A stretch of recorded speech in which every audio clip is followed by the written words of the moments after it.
questions are related to the birth control pills. Is having your period only when taking a pill healthy? And then how to train your body to get your period back before you come off the pill. So I think these are sort of two related questions. The first thing to understand is that the bleed that you get when you're taking birth control pills is not a real period because it is not due to your body having ovulated. So ovulation is really what drives your menstrual cycle.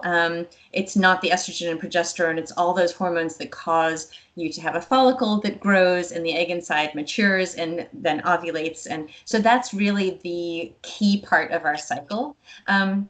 So when you're on birth control pills, that's not happening. It's just your lining is increasing because you're given synthetic estrogen, and then it sheds because your body senses the drop in progesterone because there's estrogen and progesterone in the pill. So if you are unwilling to work on getting your period back, then it's certainly better than not being on anything so I think the biggest detriment is bone density. If you're not on the pill and you don't have your period, your bone density decreases by about 2.5% per year. That's an average. So, for some people it won't decrease, for others it'll decrease more than that. But on average, it's 2.5% of your bone density that you're losing in a year. And if you're a teenager or if you're in your early 20s, this is a time when you should be increasing your bone density because it has to serve you for the rest of your life. So that's really important. So the pill prevents that 2.5% loss. It probably stabilizes your bones where you're at. But again, that's not building like you should be. Probably it looks like hormone therapy, so using an estrogen patch and then progesterone seems to be better for your bones than the birth control pills. Doesn't provide the same kind of birth control because it is possible to ovulate on the estrogen and progesterone, so that's something to be careful of. But if you're not willing right now to work on recovery, because natural cycles are way better than any of those hormones in terms of your bone density, plus a whole host of other things. But it's often bones that people are focused on. So natural cycles are best. If you're not willing to do that, then probably the hormone replacement therapy is the next best option to that. How to train your body to get your period back before coming off the pill? You follow the HA recovery method. So you're eating 2,500 calories or more per day, spreading your food out throughout the day, cutting high intensity exercise. And I have oodles of evidence for all of this in the book. It's all based on scientific papers and my understanding of them. And, obviously, it's worked for hundreds, thousands of women at this point. So, it's including Florence. Is there anything that you want to add to that, Florence? No, I think it's, this is really super interesting. I was reading not too long ago that, the bleed that you get out of a period was originally when they developed the pill, not there. And that women freak out because of that. They were like, but I'm not bleeding. So they reintroduced it, but it's completely fake. It's like, that is something that I didn't know before actually realizing I had HA. So I think it's really important also for anyone to just know about the cycle. How does it work? This is something that we don't teach children at school. It's so important. It's like the base of humanity, like no cycle, no babies, no humans, right? Yeah. So very important to read and to find good sources of information. So I know you've shared also about other women talking about the importance of having a period, and I share a lot of resources on my site as well. I think it's really important for people to do the work and to understand how things work. Yes, and ovulation is key, and that's something that you should know when you ovulate. You should figure out how to know when you're ovulating. I have a chapter in the book, it's called the Getting Pregnant chapter, but really it's about how to know when you're ovulating. In that chapter, I talk about knowing when you ovulate so that you can time sex appropriately for getting pregnant. But even if you don't want to get pregnant, just knowing each month am I ovulating? Am I not ovulating? How long is my luteal phase, which is the time between when you ovulate and when you get your period? Those can be really good markers for your cycle. And if your luteal phase gets shorter or you don't ovulate for a month or two in a row, then it's time to like reevaluate what you're doing. Have I added too much exercise back? Have I cut my food when maybe I shouldn't have? So ovulation is just super, super important. And I really encourage everyone to figure out how to know when you're ovulating. Obviously, when you don't have your period yet, you're not ovulating, but you will ovulate before you get your period. So that's actually one of the really good signs for my period's coming in a few weeks because I have ovulated. So that's really good to know. So let's see. The next question is from Podge91. I love some of these usernames. They're all really fun. Explain why carbs are important. That's a great question because it's not really just about getting 2,500 calories or more. The book gives some pluses and minuses depending on, if you're 5 feet tall, obviously you need a little bit less energy than if you're 6 feet tall. So details in the book. But why are carbs important? Well, so there are a number of different things that can suppress our hypothalamus. Our hypothalamus is an organ in the brain that controls so much of what's going on in your body. It actually controls your hunger and fullness signals. It controls your pituitary. It controls your reproductive system. It talks to your adrenal glands. It talks to your thyroid. It's like this master regulator. In fact, I just found out that it actually controls growth hormone as well because I was talking with a woman whose growth hormone wasn't responding appropriately. And so I go and look in the literature, and sure enough, growth hormone releasing hormone is released by your hypothalamus. So when you're suppressing your hypothalamus, you don't necessarily make enough growth hormone releasing hormone. It's all interconnected.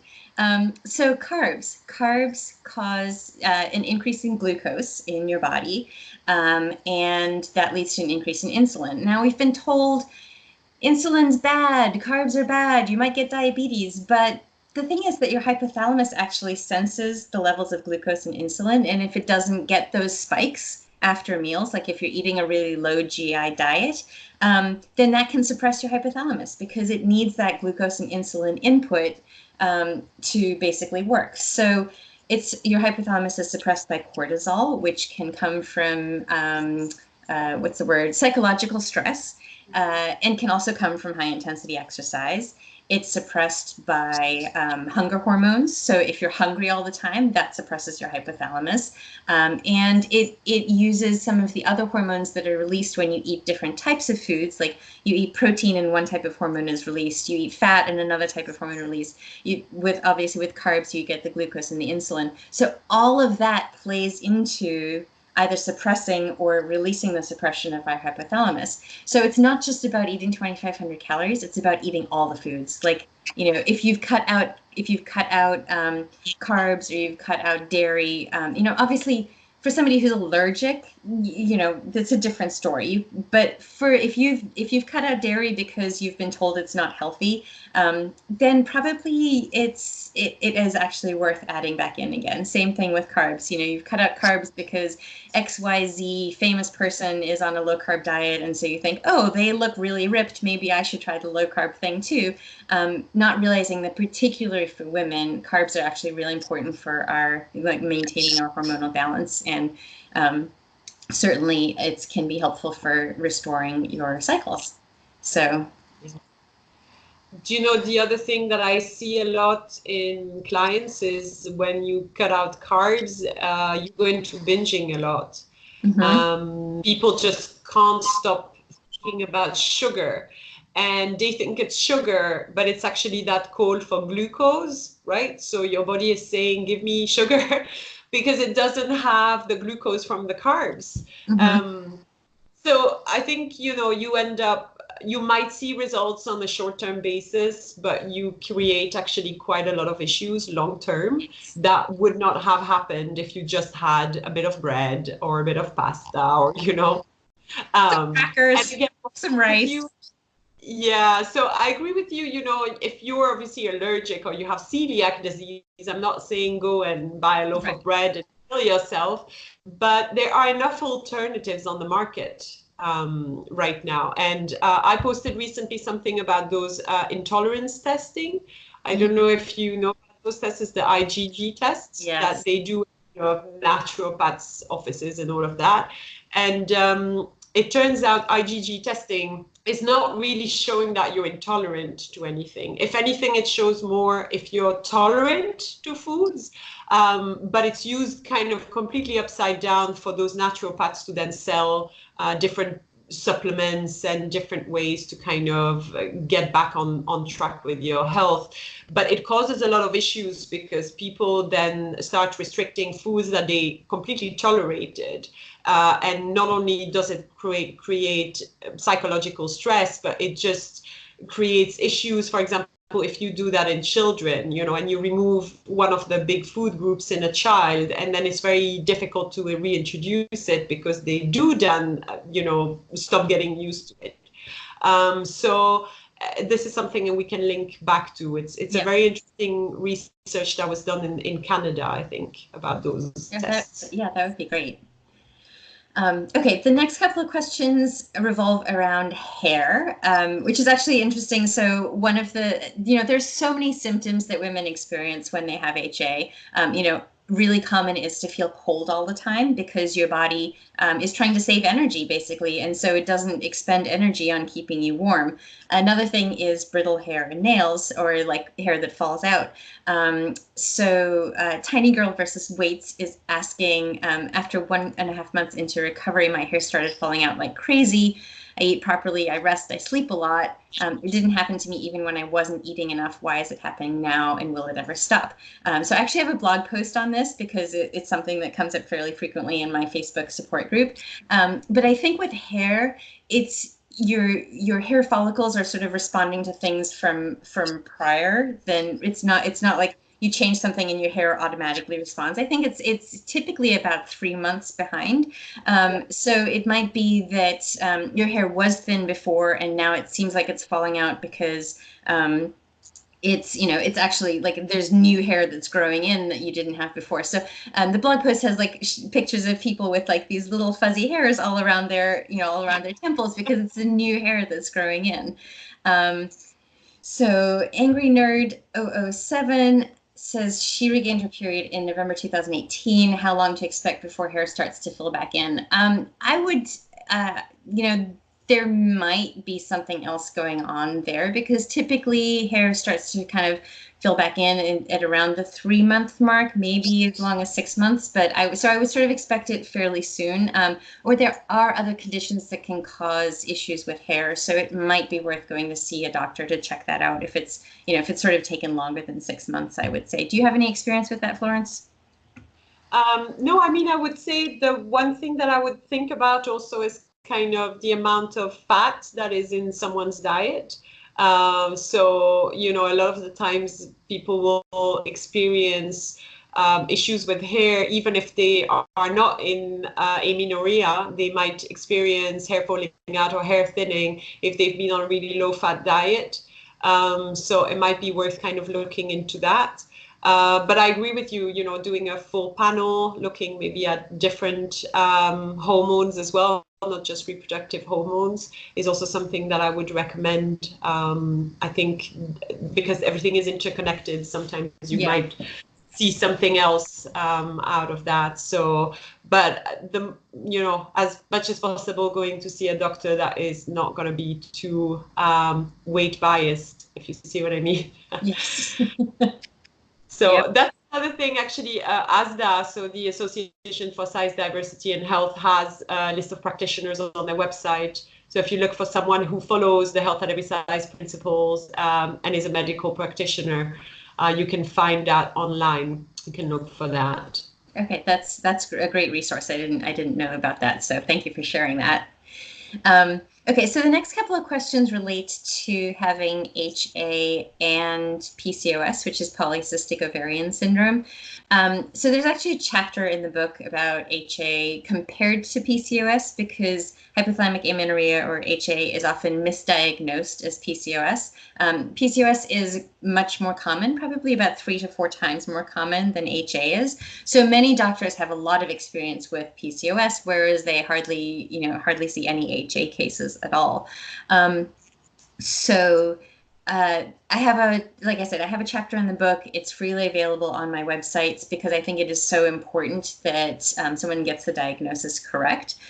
So what I find is that the HA will tend to trump the PCOS. So when your hypothalamus is suppressed, basically all of your reproductive hormones will be low, from FSH, your follicle stimulating hormone, LH, luteinizing hormone, estradiol, progesterone. Progesterone actually really only goes up after you've ovulated, so it's not even really worth testing all the time. Your testosterone will probably be low, probably your prolactin. So it is important to get all of those hormones tested because, for example, if your prolactin is high, that can cause amenorrhea because it represses your follicle stimulating hormone and luteinizing hormone. So that's just another possible cause of amenorrhea. So kind of getting all of those hormones checked out is really important. But if you do have bona fide PCOS, it's often sort of suppressed when you have HA, just like everything else is. When you work on recovery by eating more and cutting out your high intensity exercise, then it's possible for the PCOS to kind of manifest at that point. But it can also look like PCOS, but not really be PCOS. I have another blog post on this. There was a study that was done that looked at sort of the hormones often associated with PCOS in women that were recovering from HA. And they found that they were elevated for about a year after recovery, but then trended back down again. So I would be really slow to make a judgment about PCOS if you're recovering from HA or if you've recently recovered from HA, and sort of focus more on just overall how you feel, and really, continue to monitor the PCOS-like symptoms, but not sort of go full bore into PCOS treatment right away. There are some treatments for PCOS that do not require sort of often it's recommended to cut out carbs and exercise more, which obviously is just going to send you right back into HA again. So I do not recommend that for PCOS, but there are some supplements that have been studied fairly well. Inositol is one of them. Metformin is also commonly prescribed for women that have women that have PCOS. But that tends to cause some GI issues, which can then lead you right back into HA again. So I tend not to recommend that one. But inositol, resveratrol, they're working with a dietitian who is very familiar with PCOS. Julie Duffy Dillon is somebody that is often recommended. So somebody who is a health at every size PCOS practitioner would be a great person to see because they will have experience with treating PCOS without focusing on weight loss, which I think is really just counterproductive, especially if you're someone that has experienced HA in the past. Losing weight again is just going to send you right back into HA land.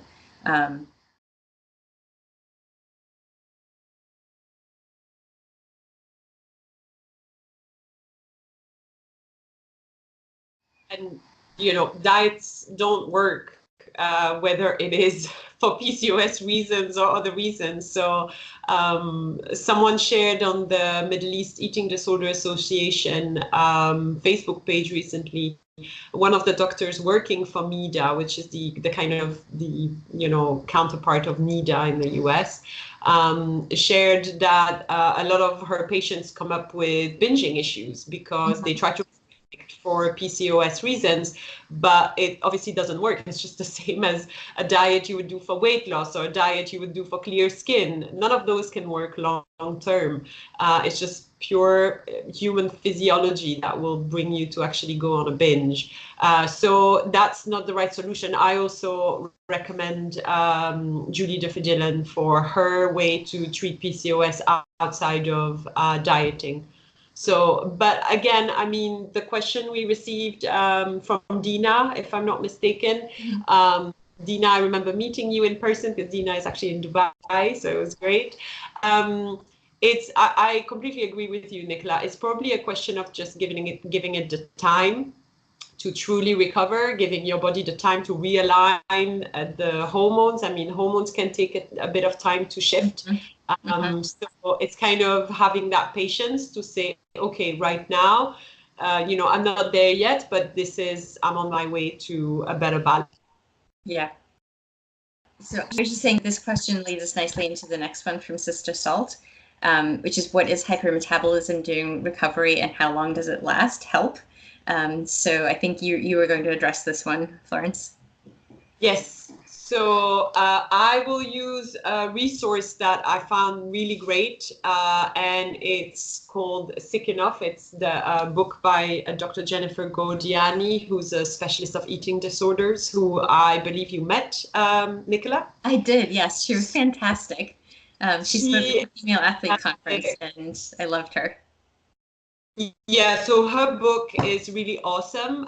It talks about all the medical complications of eating disorders. And so in that book, she talks about hypermetabolism. So it's that mechanism by which when you start feeding yourself properly after having been into restriction, your body might speed up its metabolism and you might end up having to eat a lot more. I'm talking, 3,000, 5,000 calories or even more to just feel like you gain very little weight. And that's in the very beginning of recovery.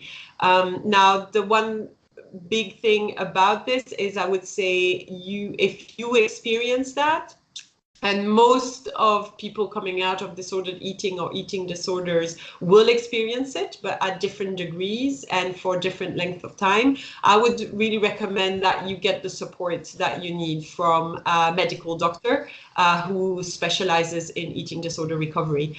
The reason is that hypermetabolism, it can be difficult to tolerate, not only from a physiological point of view, but also a psychological point of view, because asking someone who was restricting a lot to actually go on and have so many calories in one go can be really, really taxing on the mind and the body, and the digestion or bloating or constipation and all of that.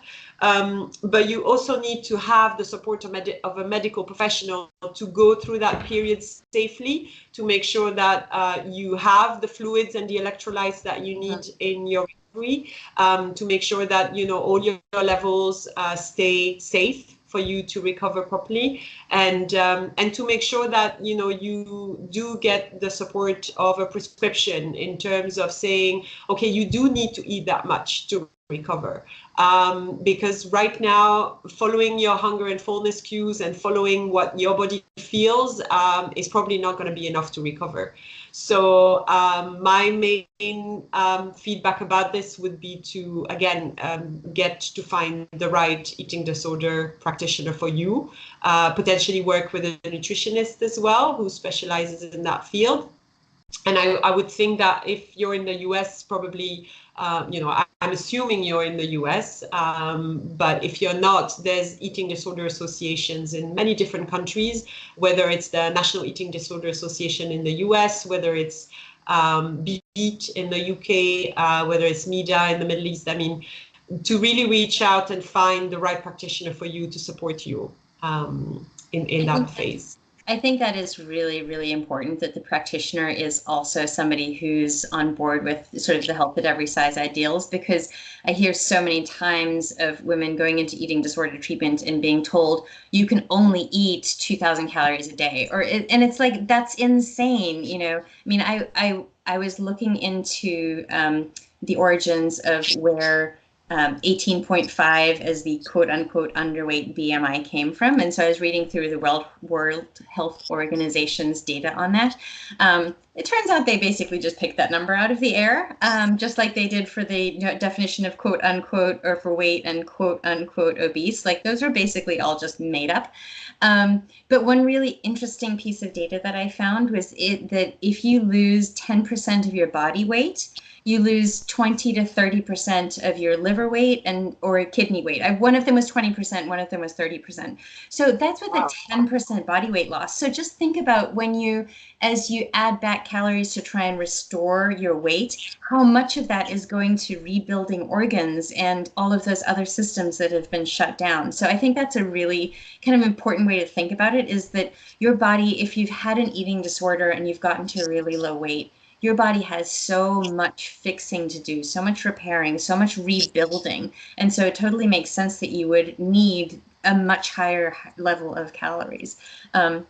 And again, I think so important to find, as you say, to find a physician, but to find one who's going to support you in this, and not somebody who's going to tell you you're eating too much. Oh, don't let your weight get too high. Or, oh, like, getting to, this weight is going to be just fine for your body. I see so much of that. And I think really, so working with a dietitian who's certified in eating disorder recovery, and really kind of vetting the person or the people that you choose to work with as being supportive of getting your body to a healthy weight for you, not focusing on, oh, you can only get to like BMI of 19 or whatever the number is, but staying focused on that number as opposed to just where your body wants to be, I think can be really detrimental to long-term recovery.